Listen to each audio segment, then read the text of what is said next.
Story 1. Was in St. Louis with my cousin and we crossed that bridge. East St. Louis has got to be the most dangerous feeling place I've ever been. Streetlights broken at night, everything run down or abandoned, bullet holes in the stop signs, and so on. We pulled up the GPS and got out of there real quick. Story 2. Rizhao, China. Not scary much like the others. China is insanely safe but extremely creepy. I felt like I was on a movie set. First off, it's a city of 500,000, but it's built for a population of 10 million.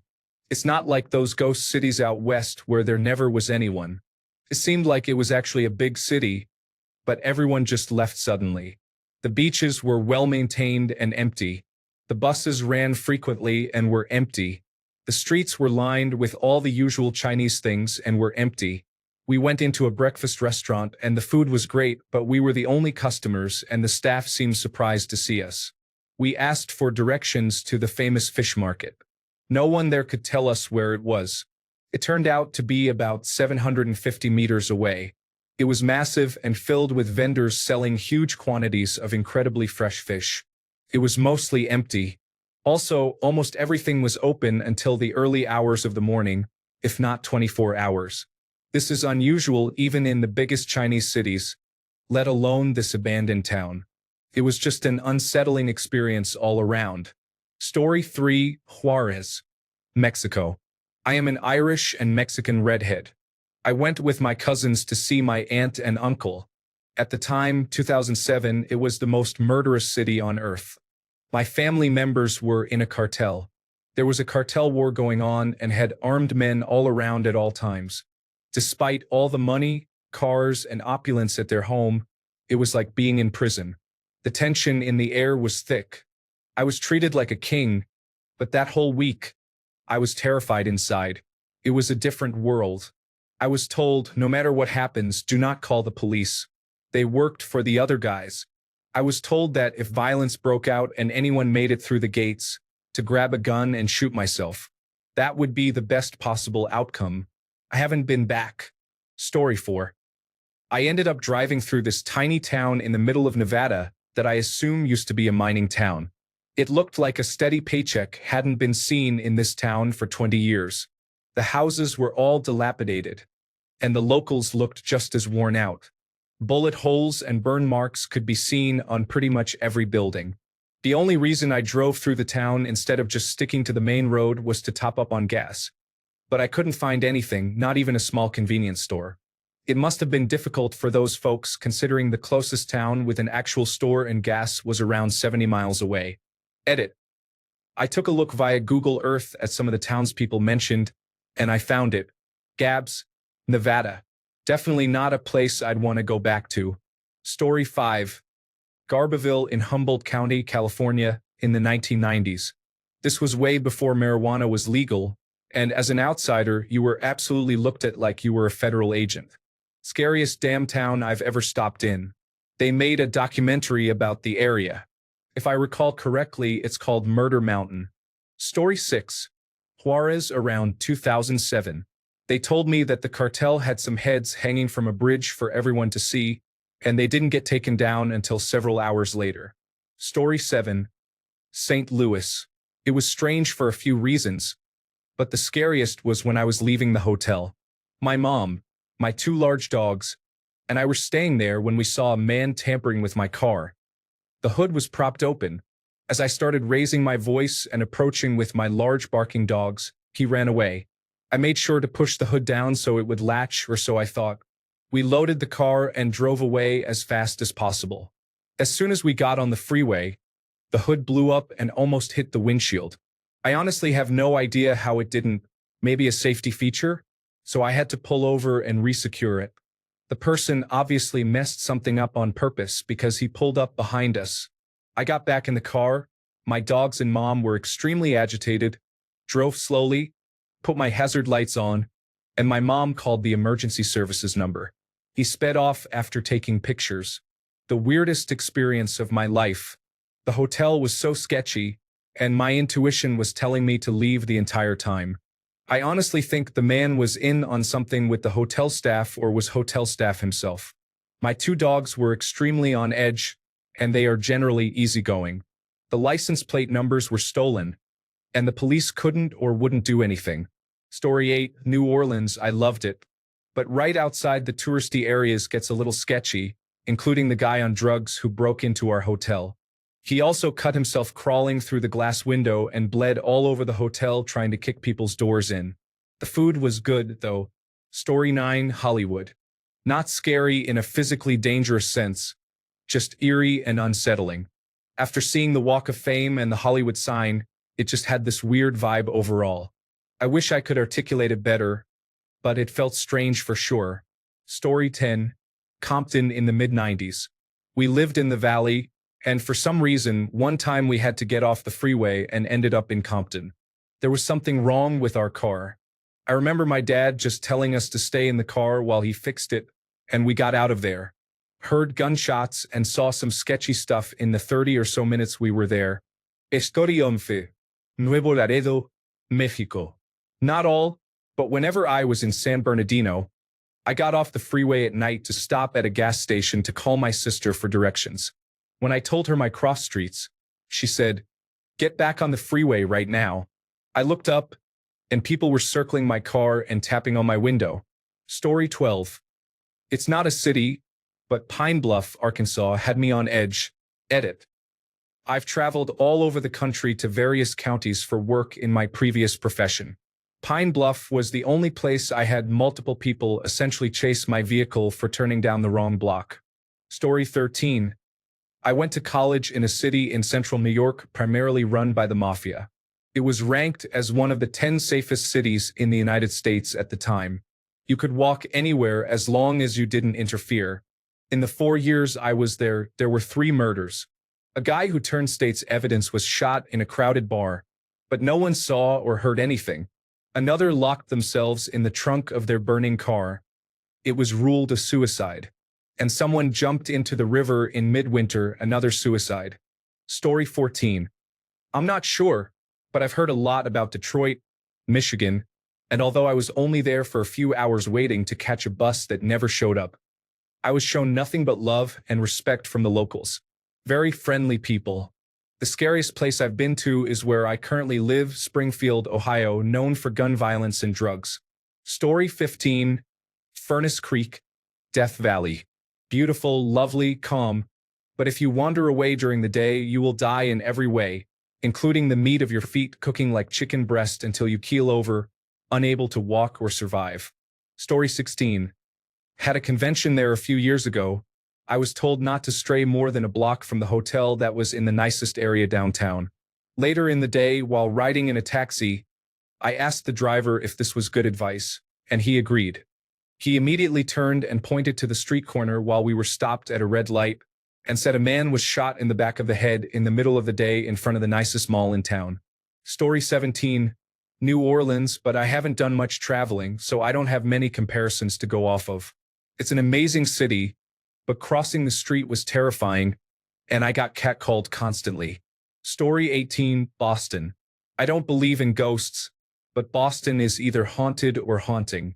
Yet, it's a very hip place with lots of beautiful people. I'll never again drive from the airport to the hotel. Those streets were made for horses, not cars. Story 19.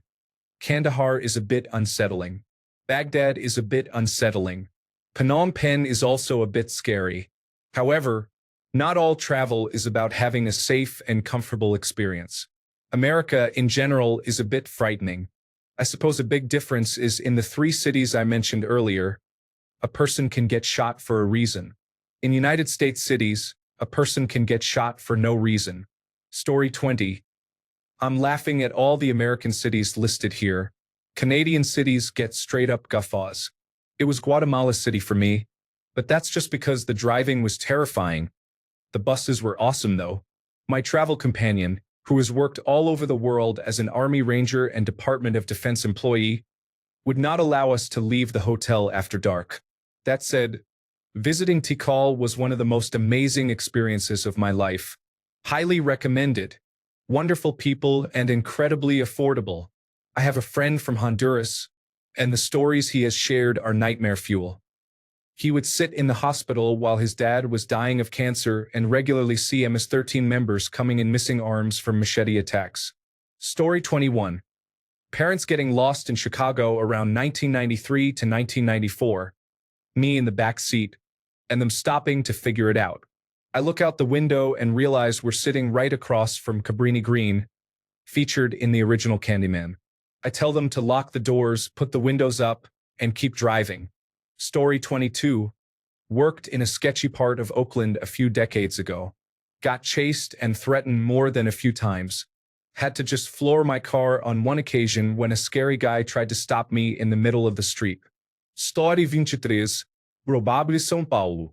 I wouldn't say it was scary, but it was the first city I've been to where I felt like I had to constantly be on alert. I went to more dangerous cities later, like Salvador, but I knew what to expect, so I was more relaxed. Story 24. Cairo in Egypt. As a white non-Muslim female, the amount of sexual harassment I experienced was unprecedented. It's interesting because I didn't necessarily worry about someone attacking me or stealing from me, but I worried about other things happening. The entire country is impoverished and corrupt.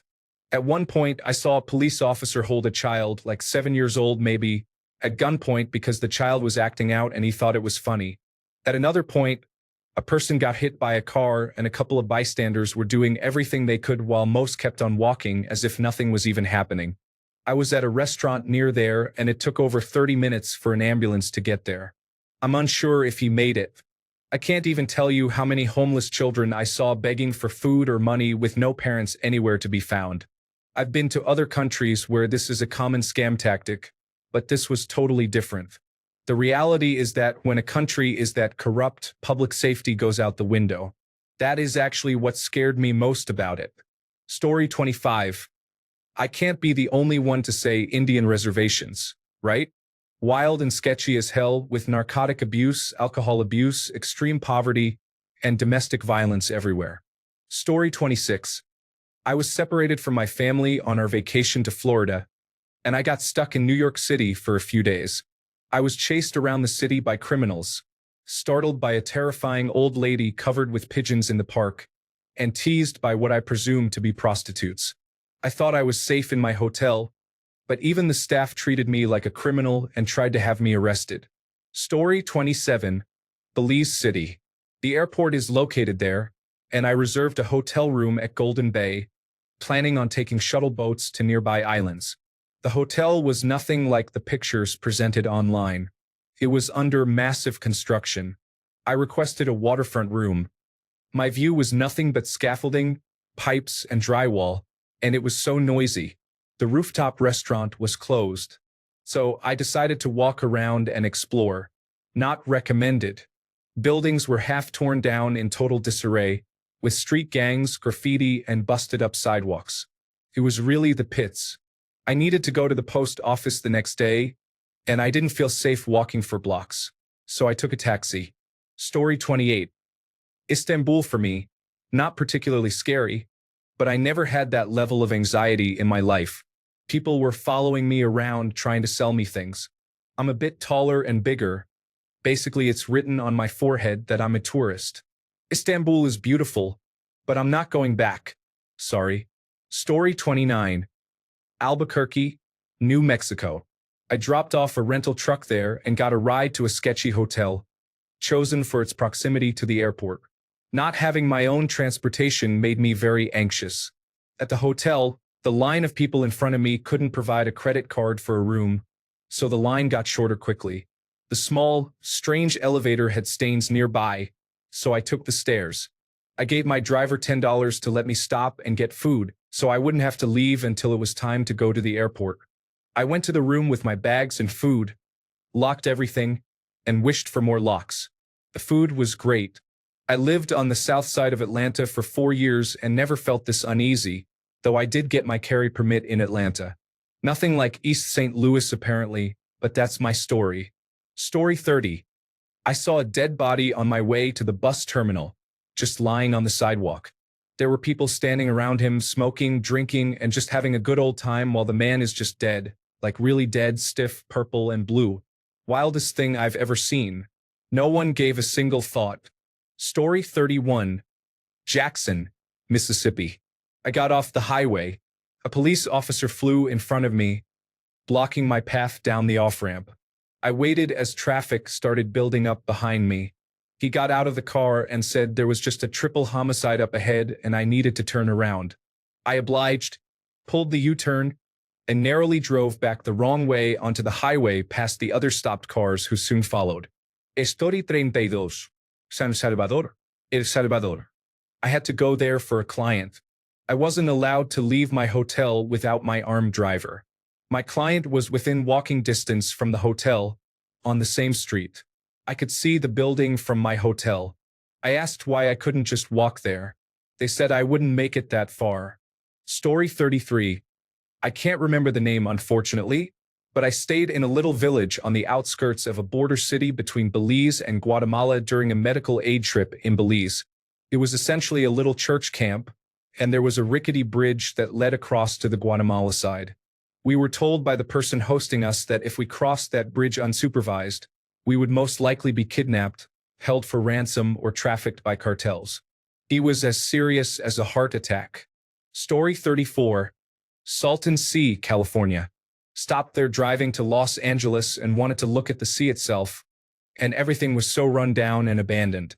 There were what looked like working vehicles parked in front of buildings and houses, but I did not see a single person. It was dusk, so it was extra uneasy. It was some guy's dream to make it the American Riviera. It did not work out,